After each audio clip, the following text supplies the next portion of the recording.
through the celebrations from Messi, you saw how much Argentina means to him. Through that statement from the coach, you can see how much Messi means to Argentina. We're joined to discuss that magical performance by Leo Messi, by Novy Kapadia, noted football analyst. Novy sir, thank you as always for joining us here on WION. It's always been, you can say as much as they love him, Argentine fans could have probably always held a stitch against Messi, that the way he shows up for Barcelona in the biggest games, he perhaps hasn't for Argentina. That has been laid to rest with last night. I think this is his finest hour for Argentina. You know, hat-trick when you're 1-0 down, the heads are drooping. When you concede a goal in the first minute, the best teams, you know, will start feeling it's not our day. But Messi was magical. The goals he scored, that second goal, that thunderous left foot, I think you last saw it from Puskás in the 1950s. And he took the game by the scruff of the neck. It's a relief. I mean, the World Cup would be incomplete without Argentina and Messi. His last chance for eternal glory now. Russia, here I come. And as you said, a giant relief for a giant power in football through its history. Only once had Argentina ever failed to make the World Cup. That was way back in 1970. And things were dicey for them. They needed that result plus other results to go their way. It wasn't all that impressive through the qualifying campaign. With the riches they have, you wouldn't expect a team of that caliber to score only 19 goals through 18 matches.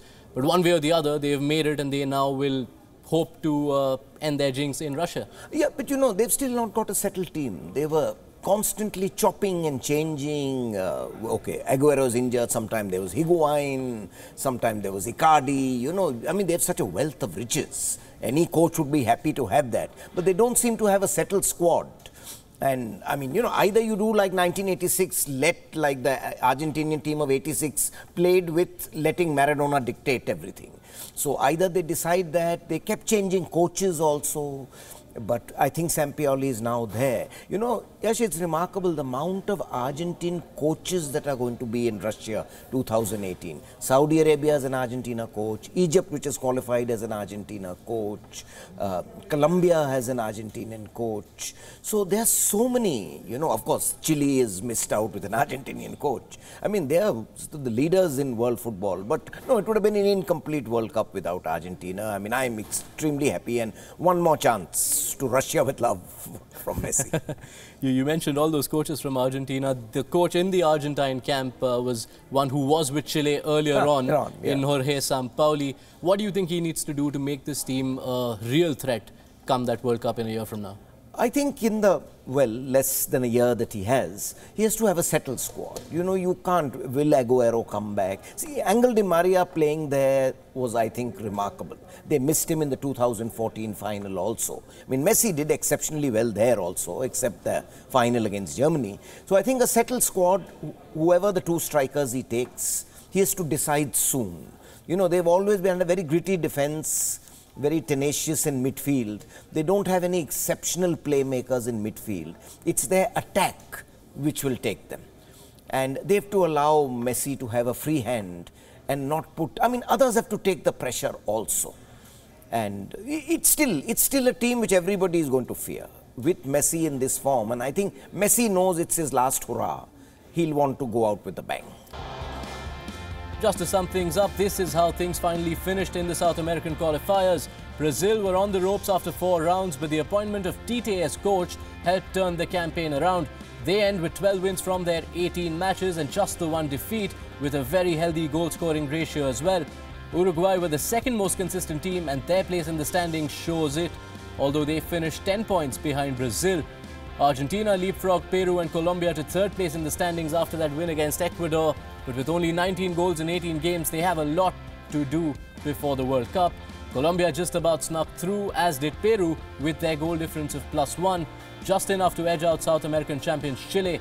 Paraguay entered the final day with a chance of qualification, but a 1-0 defeat to bottom side Venezuela ended their hopes. Bolivia, Ecuador and Venezuela were already eliminated. Novy Kapadia, an interesting CONMEBOL qualifying round that we saw. Obviously no bigger highlight than Chile. So impressive over the last 2 years with those twin Copa America titles, yet not that impressive when it came to the qualifying. Yes, I mean the CONMEBOL is probably the toughest qualifying group with Europe having so many minnows now. Here you at least 8 or 9 of these countries, any one of them could be in the World Cup. You feel sad for Alex Sanchez. His sort of club career is in a bit of a sort of slump. With Arsenal, he's missed out this World Cup. He may not be there for the next World Cup in Qatar.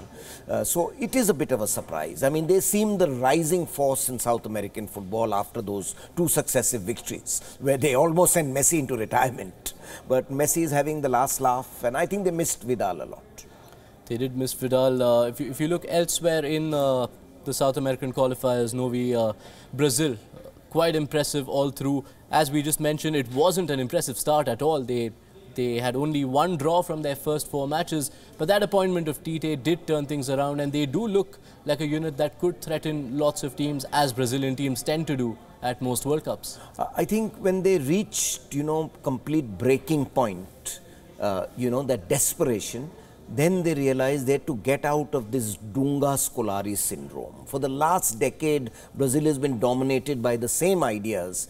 Tite came in like a breath of fresh air and, allowed Brazil to play with flair, allowed the team to rotate around Neymar, and they've got some wonderful young players, especially people like Gabriel Jesus, who scored 2 wonderful goals, the Manchester City man, who's benefited under Guardiola so much and is a wonderful human being. He's come from poverty, and when he became famous, he took 250 pairs of boots back, football boots, and distributed amongst the poor people. So he's a wonderful human being, and I think a star in the making. Russia 2018 could belong to Gabriel Jesus. Brazil is definitely, everybody felt after that 7-1 thrashing, they were down and out. They are back in the reckoning. To wrap through the South American qualifiers, Novy, Colombia, who'd been so magnificent in capturing the attention of the world audience at the 2014 World Cup, they could have slipped through because that defeat to Paraguay last week really dented their chances, but just about managed the result against Peru, and Peru become the team who go through to the playoffs. Yes, Colombia, I mean, chance for James Rodriguez and others to sort of, rescue their careers. So, well, Chile is the big miss out, but otherwise I think all the top forces in, really the big 3 are through: Uruguay, Argentina and Brazil. Yes, Uruguay, Argentina, Brazil and Colombia through from South America. Peru, the 5th team, they go into a playoff against New Zealand next month. Right, Novy Kapadia remains with us. Novy, till some years back, it was impossible to imagine a European qualifying round finishing with Netherlands not making it through, but that has happened, and a sad end to, if not a golden, at least a pretty prosperous generation of footballers marked by Robben's retirement, of course. Yes, very sad. I mean, the last I can recall, Ruud van Nistelrooy, he missed out the 2002 World Cup. He was a world-class striker also. Manchester United fans will remember him forever. And Robben almost got a World Cup, 2010, South Africa. In fact, he was through on the Spanish goal and he missed it. It's a sad end to his career, but I think they themselves have to blame. They shot themselves in the foot. Constant chopping and changing of coaches. They don't have a settled team. But one worries for Netherlands, because really that much, you're not getting so many players of that quality. People like Memphis Depay and all haven't really developed as much as they should after the 2014 World Cup. So many other teams to talk about, Novy. If you look at Europe at large, most of the big weights did proceed as expected. We will get to talk about them in the months to come ahead of the World Cup. But the team I really want to talk about is Iceland, a population of 300,000. Their population is lesser than that of Mathura. Yes. And they are through to the World Cup. What a fantastic story. And it's a continuation of the, the success fairy tale in Euro 2016. And it's a gritty team with no, 1 or 2 great stars emerging. They've got a very good organization. They keep their shape. And ultimately shows it's not numbers or wealth or anything that may lead you to football success. Yeah, it's remarkable. Russia 2018 are going to have debutants like Iceland and Panama, countries with very small populations. Yes, that is true. An interesting World Cup it definitely should be. Not all sealed, of course, Novy. 9 spots still remain to be grabbed for Russia 2018. That will happen through the playoffs, which take place next month. The qualifying rounds for the North, Central American and Caribbean region also drew to a close last night, and the USA will not be at a World Cup for the first time in 32 years. Starting the night in third place in the CONCACAF standings, the Americans slid outside the automatic and playoff places with a 2-1 defeat against bottom place Trinidad and Tobago. Two teams took advantage of that slip-up, the first of them Panama, who clinched the third and final automatic spot through a controversial goal as part of a 2-1 win against the already qualified Costa Rica. And fourth place and a playoff berth went to Honduras as they claimed a 3-2 win over region toppers Mexico in San Pedro Sula.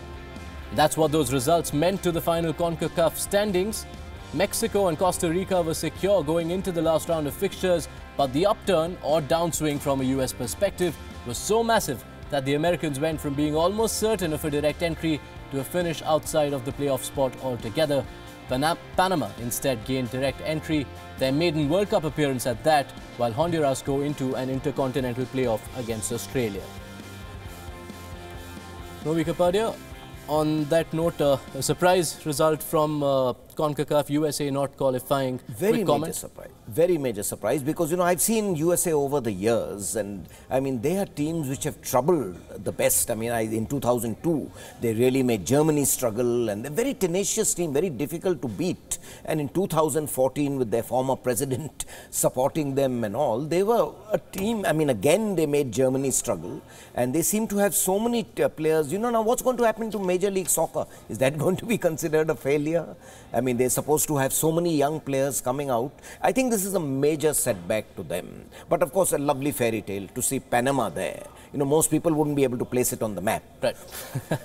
Of course. We leave it there for the time being, Novy Kapadia. Thank you so much, as always, for your time and your inputs.